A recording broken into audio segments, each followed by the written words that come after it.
Ja Rule goes off on 50 Cent in shocking new interview. This is Fresh Hip Hop Opinion with your guy Oleezeh.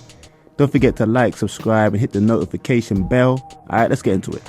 We all know Ja Rule, late 90s, early 2000s rapper from Queens, New York. He shot into fame with songs like Between Me and You, Holla Holla, Always on Time, the classic albums, particularly the third album, Pain is Love, which sold over 5 million albums at that time. At his height of his career, you can kind of say he was like today's Drake. Hits all over the Billboard charts. He was up there in terms of popularity with DMX and Jay-Z, Eminem. All of them were on the same level at one point.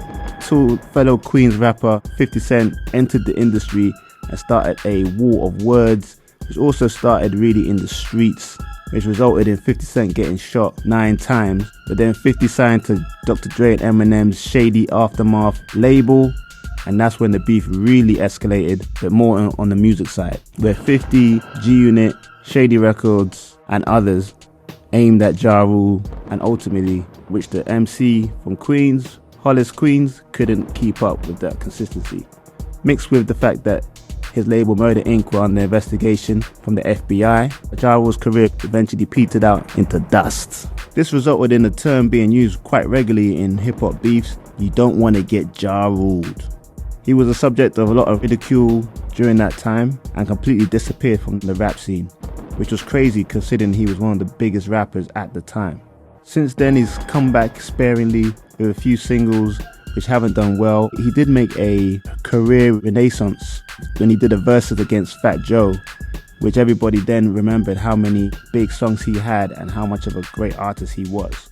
But recently, Ja Rule was on Math Hoffa's podcast called My Expert Opinion, which he delved back into the 50 Cent beef. But to be fair to Ja, he said himself he's tired of talking about this, but since Hoffa wanted to speak about it, he thought that he doesn't mind speaking on it. What has had the internet talking is how animated and angry Ja was coming off. It seemed like it was still something that bothered him. But he went into the fight he had with 50 Cent in Atlanta because 50 has already started dissing him at that point. No one really knows who won that fight. Ja says he did, and 50, although people think 50 is a lot bigger than Ja, how could he lose to Ja Rule in a physical fight? After that fight, Ja then went into his career, how it went, the highs and lows, and how much he loved hip-hop.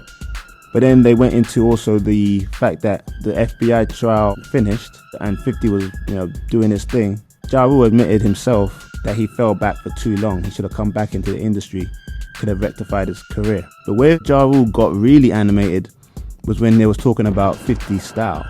He said that 50 Cent told everybody that Ja Rule wasn't cool, then just took Ja Rule's style. He equated it to how he just came into the industry, told everybody that ice cream, it doesn't taste nice, and then served everybody ice cream, which was a funny analogy. But I think personally that because in that podcast they do drink while they're talking, I think Ja Rule was just drinking too much, got a bit saucy, and just started getting too emotional and too much into his thing. Because he was really shouting, really getting aggressive. He seemed like he was still caught up by something that happened 20 years ago, which is fair enough. 50 Cent kind of destroyed his whole career. But what do you think about the episode? Do you think Ja Rule was doing too much? Are you a Ja Rule fan or you're a 50 fan? Do you agree with the stuff he said in that episode? Leave a comment below. It's Fresh Hip Hop Opinion. Peace and love.